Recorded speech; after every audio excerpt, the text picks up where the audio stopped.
Asalaamu calaykum waraxmatullaahi wabarakaatu. Mar kale waxaa idin tusayaa qaabka loo furo Huawei P40 Lite Google bypasskiisa. Ila soco, taleefanka waa diminayaa oo arkaysaa.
Sidaa u jeedaan taleefanku wuu soo kacayaa oo waa soo daarayaa. Markaan waa ila socotaan sidaan filayo.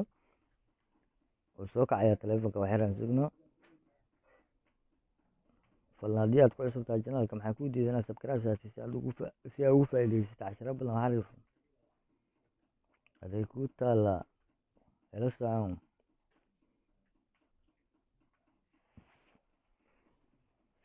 Soo kacayaa taleefanka weli.